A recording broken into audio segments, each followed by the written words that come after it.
Hey you guys, it's Brandy Chanel and welcome back to my channel. Welcome to your Love and Marriage Huntsville review, recap, whatever you want to say. Without further ado, let's get into it.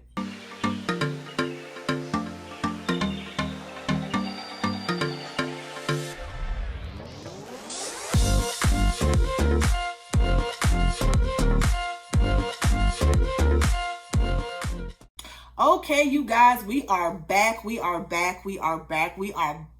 honey, with Love and Marriage Huntsville. Now, this was supposed to be season 3, episode 1. I thought last season was episode 1 through 10. I thought this would be 11, but we back. That's all that matters, honey, and I got a lot to say. The episode opens up with Marceau and Maurice and their uncle, Charlie, I think his name was, meeting up at the spot where they're building more manor. Because of everything that's happened with COVID and it's been raining and things of that nature, it's kind of put a pause on the process of building the manor, whatever they call it. Yeah, the manor, the Scott Manor. Yeah. Marceau is saying that he's trying to make Tish happy, but making Tish happy is kind of holding back the process a little bit. He meets up with Maurice and they talk about Kimmy and Tish, their relationship as it stands of right now. Marceau made a great point when he said that Tish handles things like Martell. It's just very compulsive. Like it's like, oh, you did this to me, now I'm gonna do it to you. You know, you be petty, so I'm gonna be petty back. It's just real random. It's not the most logical, not the most smart thing to do or say, but they do it because they in their feelings. They operate off their feelings. So that's why I feel like, I see what Marceau was saying, right? They also talk about Martell and his situation and his conversation that he had with Steve Harvey on the Strawberry Chronicles or whatever it's called. I'm gonna let y'all know right now, he was bullshitting.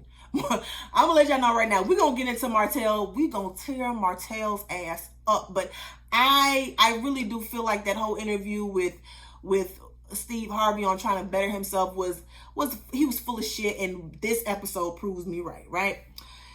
Okay, Destiny and Mel. So Destiny comes over to see Mel. Mel is looking great. She's in like this little lingerie looking thing. Her wig is sitting right. It looked right. That color blonde is just right for her skin tone, because y'all know sometimes Mel in these wigs and the color of her wigs just don't really be meshing together. But she looks absolutely stunning. She looks great. She's glowing. Destiny comes and she mentions that she had a luncheon with Kimmy, and Kimmy kind of tried to get some tea from her about her and LeBaric, and that's where she reveals that her and LeBaric are divorced. Okay. I did think it was strange that she was on last season, or I think that's her first season on, and we barely saw LeBaric. Like, she would be in the house, but we did not see him. I think she's doing the right thing. Mel is kind of like, why didn't you tell her? But Mel was married to Martell for 12 years, and I think LeBaric and Destiny was only married for 2 years. So it was like she didn't really feel too much. She was dealing with it, but she really wasn't so heartbroken because they weren't married for that long. I don't know how I feel about Destiny in this wig with I don't know how I feel about this, but we are finally finding out that her and LeBaric are divorced. I'm curious to know what happened with the divorce. Like, how did they come to that decision? But I can't say that I'm surprised that they're divorced. So we're up with Marceau. Marceau's at the office. And it was the cutest thing that his daughter Mila was calling him about some potato chips, and she couldn't describe the potato chips, so she said, send him a picture. I just thought that was cute. I'm liking the fact that we're seeing Marceau kind of interact with his kids more, because I know his first 2 seasons, I was like, he just trifling. He was just trifling. But Marceau was really growing on me, and I think I like Marceau more than I like Martell at this point. Kimmy comes over. She's meal prepping for him. I think that's a business that she's doing. I don't know. I think that's a business. And they get to talking about Tish. Now, Tish is away at school working on her second master's, and Marcel wants to throw her a surprise party. And Kimmy is like, he wants Kimmy's help, but Kimmy just like, hold down, slow down. Like, no, y'all be talking all this shit about me and then turn around and ask me for help. That's not how this works. Sometimes Tish and Marcel come off as users. They kind of come off as users. Does anyone else peep that? Like, they came on this show and they used the platform to, kind of brand themselves, and, it's Martell and Melly brought them on the show, but once they came on the show, they started talking shit about them, even though they brought them on their platform. So sometimes they give me they just give me the fact they're just users. They use people, they'll talk shit about you, but when they need something from you, then they'll start kissing up to you. I don't really like that. And I think Kimmy is peep game on that. And I kind of agree with her on this situation. Marcel did not invite Wanda, and he did it purposely because she was out of town. And I thought that was funny because Wanda, she has a tendency to come in situations and make the shit worse and make it completely worse. So I thought that was very smart. While they're talking back and forth, while they're talking, we're flashing back over to Tish. Can I just say how great Tish looks? Tish looks really good too. I think it's like that third season glow up. Like, everyone's just glowing up. Like, it was Wendy on Real Housewives of Potomac, and now we got Tish. She looks good. She's talking about her relationship with Kimmy. She's talking to her cousin, and she's saying she just wants to move forward. The problem with moving forward is you got to let some of that shit go. You got to let it go, and you have to kind of grow up and kind of meet people where they are. You can't just have it in your head that they're not doing what they want to do for me, so I'm not gonna, I'm just gonna be mad at them and not tell them why I'm mad. That's not how it is. You know what I'm saying? You have to look at it from another perspective and try to kind of come to some middle ground. Like, that's what Tish doesn't understand. She thinks because she wants somebody to do something and they don't do it, that they're against her, or they don't have her back 100% of the time, that they're against her. And that's not it. They're just trying to get you to see it from a different perspective.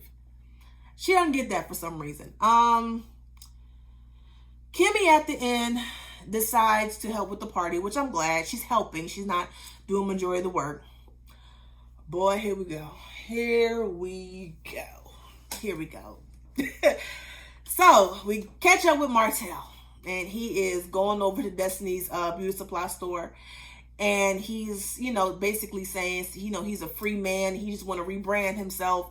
I kind of find it funny that he's saying he's finally a free man. Well, you've been acting like a free man this whole time, so it shouldn't be a new feeling to you. I'm just saying. So Martell is going to Destiny's place of business, and they get to talking, and she brings up the fact that Martell had posted a picture of his daughter, Milani, his youngest child with Mel, and finally confirmed to us in the caption that he has 5 kids. And, Destiny's like, well, you don't have any empathy. It's just, you just lack empathy. This is how I feel about it, right? I don't see what the issue was with him confirming that he has 5 children, because shit, we already knew it. So the fact that you're finally acknowledging it is nothing new, so you might as well post it. It's the manner in which he posted it, okay? What I would have understood if he had the baby, the one he had with old girl, if he had the baby and he acknowledged it and posted it on his IG, because I have yet to see him even post that baby on his Instagram. Had he did that, that would have made more sense. How the hell are you going to post your child with Melody and acknowledge your child that you had outside of the marriage in the same picture? Like, it don't make no sense. It was very inconsiderate. And when Destiny is trying to tell him this, he's just being very disrespectful, very dismissive, saying, oh, I'm a father first, and anybody who knows me knows of daddy. And Martell is doing this whole I'm daddy thing. I'm daddy, and I'm a good daddy, and blah, daddy this, daddy that. He keep doing that because that's the only thing positive he got going on right now. His money is funny, okay? He done cheated on his wife, so all his business out there, excuse me, that he's not a good husband. And, you know, the show doesn't really help him at all. He doesn't really help the situation when he going on YouTube with these interviews just sounding real stupid. So the only positive thing he can put out there about himself, any positive press that he can put out there about himself, is that he's a good father. And at that point, that's not always true, because we saw some of the stuff that he did, you know, by putting his children out there on Instagram and saying, oh, you know, talking about their uncle and stuff like that. So that's even questionable. So, you know, I think Martell is mentally ill. I really think he's mentally ill. To some of the stuff he be saying, just, it's like, you really cannot be thinking this. You cannot think this. You can't really think what you're saying is really making sense, right? You can't. I don't believe it. I don't believe it.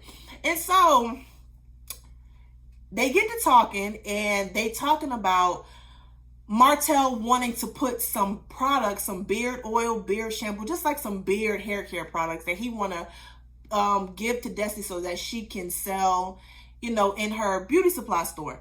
And it turns out he's supposed to be like 20% owner, but he hasn't signed a contract. And Destiny's pretty much explaining to him, like, you're basically working for free. Like, you're working for free.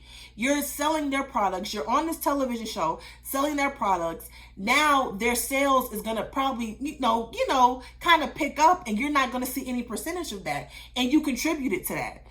And she's not on, and I get the feeling that Destiny is not just telling him this because she's a businesswoman, but she's trying to be a good friend to him. Because let's not forget, Destiny and Martell are friends, okay?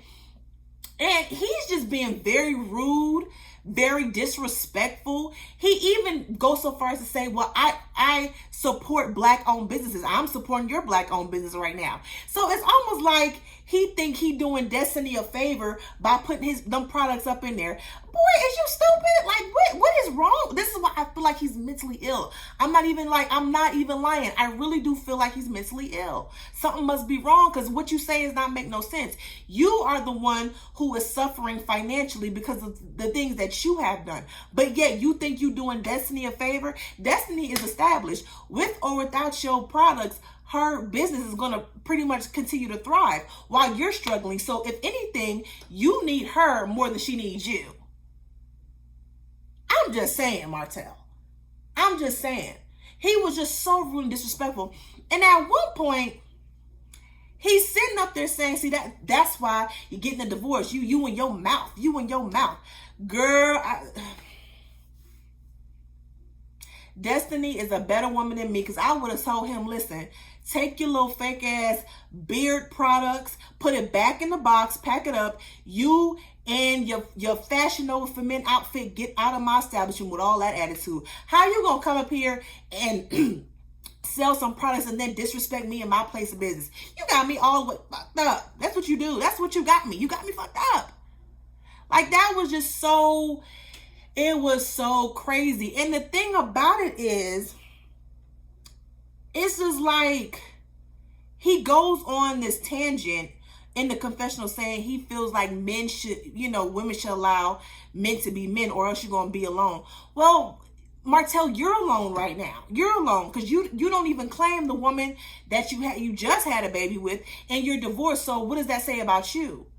And I'm trying to figure out, what is your definition of letting a man be a man? So it's basically, you get to do what you want to do, be disrespectful, cheat here, cheat there, have a baby here, have a baby there, and the woman that you're supposed to be committed to, that you're married to, is just supposed to sit there and take it. I don't think so.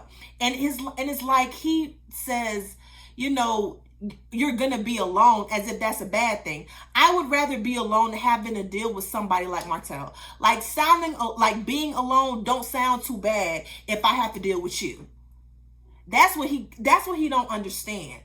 That's what he don't understand. I said, Destiny, girl, if you don't tell him to pack his shit and go before he gets slapped, because it was the level of disrespect. He needs to humble himself. He needs to humble himself. How dare you? And I feel like Martell doesn't even realize that he is in the situation he's in today because of him and his attitude and his mentality. He is in this place because of his situation, and he's just too stupid to realize it. Y'all, I'm sticking to it. I think he is mentally ill. I'm just saying. Melody is at her place of business. She's having a meeting, and one thing I like about the meeting that she had was she was saying that she wants to bring in 2 interns, preferably from an HBCU. She said Alabama A&M, which is an HBCU, and she wants to make them paid interns. I think that's great. I don't think in this day and age that you should be working for free. I understand that you're an intern, but it's like, yeah, you're a college student and you also got bills to pay. So I love that.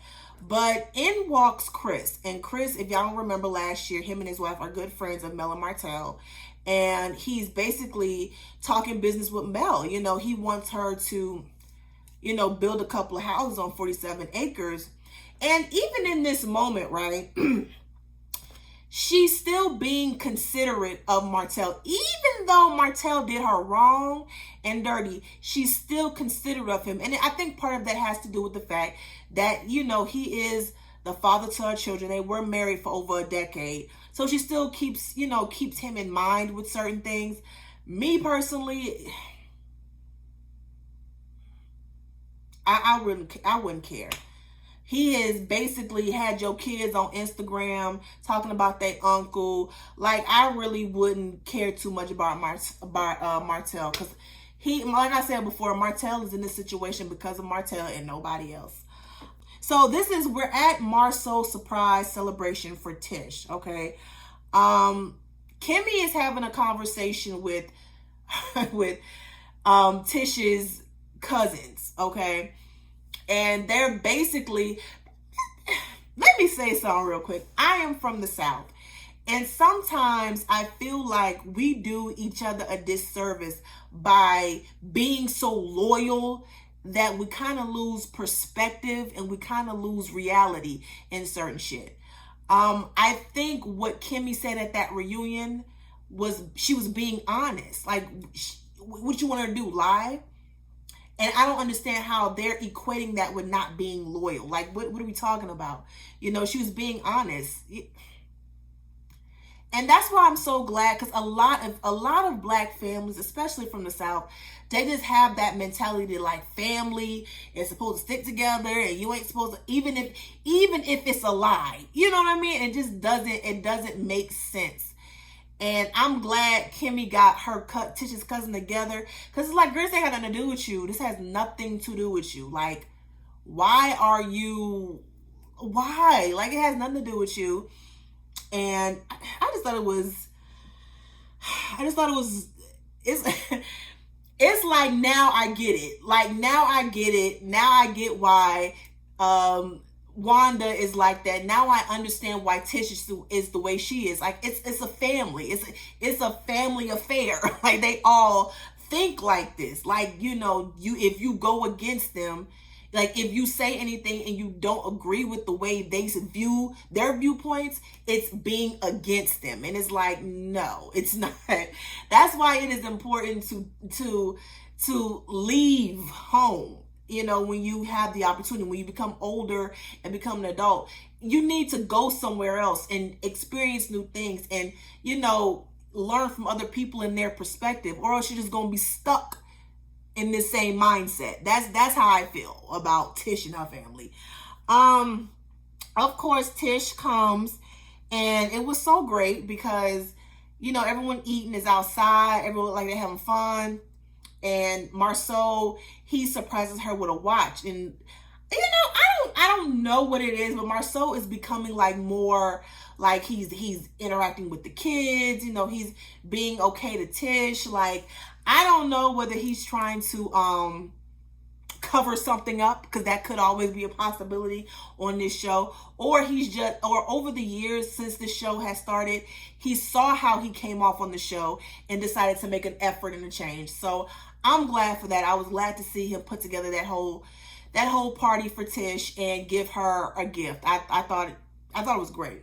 I am glad to see that Mel and Tish are able to get to a great place. I really hope that they can progress and move forward. If they don't, if they don't, just know that it's Tish's fault. Because Tish, sometimes you be talking to her, but it's like, doo-doo, who's there? Like, ding dong, who the fuck? Like, she just don't get it. She don't get it. But I'm glad to see that they are getting along. Tish's family, it was so funny because Tish's family confronts Marceau about his other side of the track comment, and he's like, it's like the spirit of Wanda. It's just all, it's like, this is what I'm saying. Their whole family, just something wrong with them. Something ain't clicking between here and there, right? Kimmy and Tish talks, and they explain the situation, and Kimmy brings up Kiowa, you know, and it's kind of like, you know, you want me to show loyalty to you, but when I needed you to show loyalty to me, you didn't do that. But everyone's expecting me to be this person and keep blaming me for stuff, and I'm bad and this, that, and the third. And I think it's very upsetting and it's very nerve-wracking for Kimmy, because it's like, you know, everyone wants to paint me out to be the bad guy, you know, and on top of that, I am married to this y'all's family member. I'm married, y'all's cousin, y'all's brother. I'm married to him. He's my, you know, husband. So I have to be around you, but I don't feel like I should have to endure all this disrespect. And I think that's the perspective. That's the point where Kimmy is coming from. Like, I'm trying to be respectful, but I'm not going to be controlled. You know, I'm not going to be swayed in any direction. I'm going to stand in my shit. This is who I am, and this is how I move. And I think with Tish's family, they feel like, you know, you in our family, you need to be down with us, right or wrong. And that's not how this goes, right? I agree with Kimmy that Tish is spoiled. Tish is spoiled. You know, she's used to saying, you know, this is what I want, and if I don't get it, you know, I'm gonna just be petty and childish about the situation. She asks how they can move forward. Listen, throughout the season, I see, you know, Tish and Kimmy get into it, and I see Kimmy and Wanda get into it. So it's going to be an interesting season, and see how these relationships develop, and seeing how, if her and Kimmy are able to move forward. I feel like if her and Mel can move forward, then so can Kimmy and Tish. Tish just have to like grow up. Like, you can't be, it cannot always be about you. She just comes off so needy. We were sisters. I'm like, girl, yes, but you're an adult. You have to handle the situation like an adult. That's it. But that is my review on Love and Marriage Huntsville, y'all. It was a really good episode. Looked like it's gonna be a bomb season. That trailer looking good. That trailer is looking good. Please like, share, and comment, subscribe to my channel. And you all have a good evening.